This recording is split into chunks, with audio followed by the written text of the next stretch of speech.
Welcome, friends. This is the second lecture on the topic meditation for healthy body and mind. In our first lecture, we have discussed about the working of lungs and heart. We also discussed about the analogy between working of a country and our body, the similarity of transport and communication network of body and country, how the body or country can be compared working wise. We also talked about the similarity of the modes of operation of a country and a body. Just like a country has growth mode of operation and protection mode of operation, both in the peacetime and protection in an emergency situation. Similarly, in our body also, growth and protection mode of operation is there. So we'll be talking about them in more detail in this lecture. So let me share.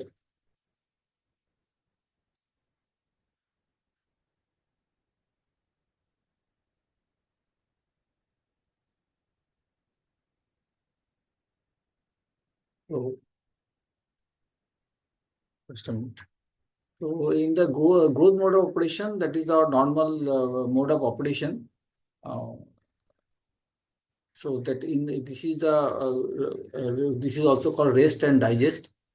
That associated with the relaxed state of body and mind. This is associated with relaxed state of body and mind.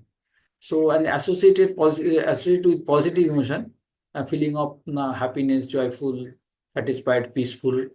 And in this state, body is in proper nutrition growth mode. All the nutrition is happening, growth is happening, all the cells are getting repaired, and building up the energy reserve is happening.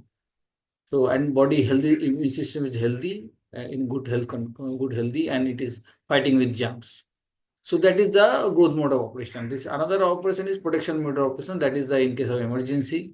Let us say example of a attack of a wild animal, or in case of fire. So because we are slightly discomfort, you are in a discomfort, this is associated with the negative emotion, the feeling of fearful, feeling insecure, helplessness. So this is a stressful situation, and fight and flight response is activated in the body, and is associated with release of stress hormone in the body, and this induces certain burst of energy in the muscle of the limbs for powerful muscular action for fight and flight. So that we can fight with immediate danger. And as for more energy, we need more oxygen. So fast breathing will be there. Then heartbeat will be more fast accelerated because to supply more blood to the muscles. And because of all the energy is diverted to this fight and fight mode to the muscles, this body energy will be there will be inhibition of growth, maintenance, and immunity function. Less energy will go for this function. So more energy will go to this function. So that is I will go to the next slide.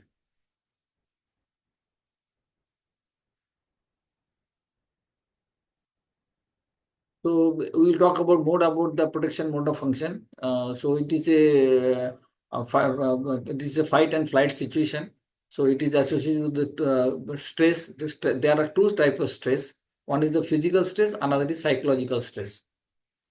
Physical stress is due to physically challenging situation where a threaten which threaten an immediate survival. So let us say a dog has attacked. So there is a threat to immediate survival. So this is a short term nature because this is normally it will fight for it will be short term because either you have to fight or chase the animal away, something like that. It will be over for in a short time.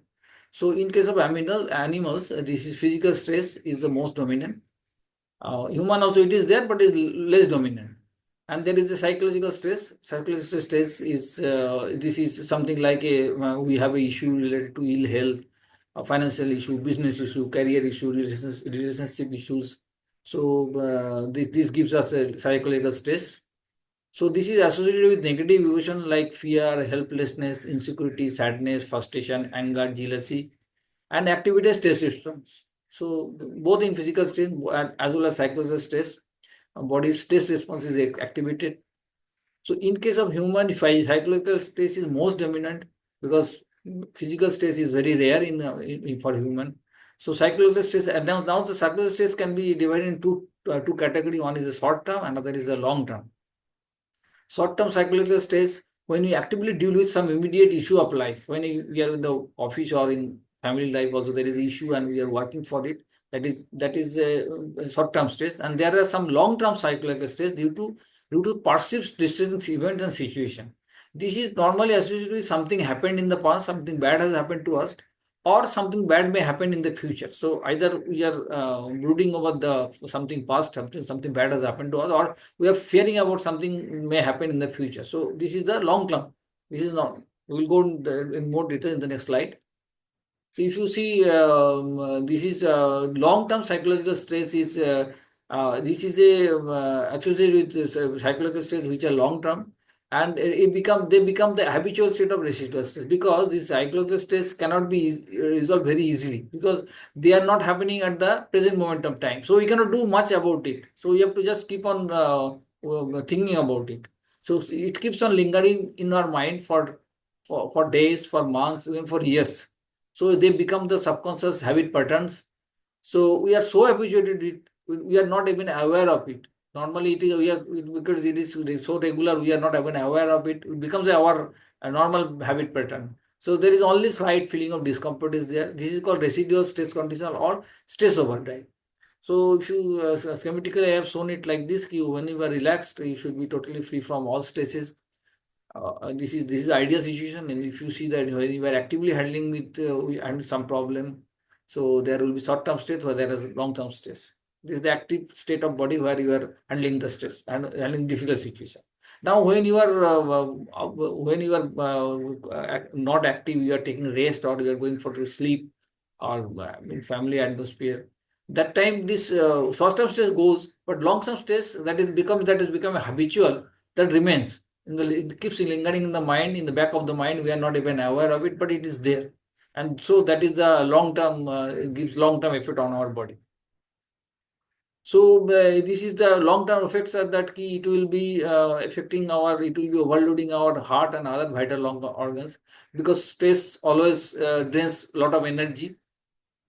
So, and if you look at it, the body cannot differentiate between physical and psychological. This body, mind and body can be compared as a master and pet. So mind is the master and body is the pet. So body can understand the emotion of the mind, whether mind is feeling happy or his positive emotion, happiness, or negative emotion of sadness or fear. That body can realize, but they don't understand the reason for it. So for them, physical state for a body, it is physical state, psychological state. In both the cases, this stress response will be activated, and fight and fight response, stress hormone. So subconscious feeling of negative emotion is there in such residual stress condition. This is subconscious feeling, fear, helplessness, insecurity. Then as it associated with low level of fight and flight response continuously activated, and low level of stress hormone is being continuously activated, released, and slight fast breathing and accelerated heartbeat to keep the body ready for fight and flight. Mostly it is we don't not very much aware unless you are very much particular. Watch it about the breathing and heartbeat. Will go more in detail about it. That what is the relaxed heartbeat and relaxed breathing. So this is slight breathe fast breathing and accelerated heartbeat is there. Then it become a habitual pattern because it is there continuously. It is there. So we become habituated to it. It is accepted as normal. This continuous because all the energy is continuously diverted for the emergency response and all this activity. So our growth activity is inhibited, and because both heart and fast breathing and accelerated heartbeat is there, both lungs and heart is being overloaded. So in this lecture, we have discussed about some important points. I will be talking. We have talked about these important points. We discussed is growth and protection mode of operation of the body, protection mode of operation and fight and flight response, physical stress, psychological stress, long term and short term, habitual state of residual stress, and overloading of our vital organs. Thank you for listening. Thank you all.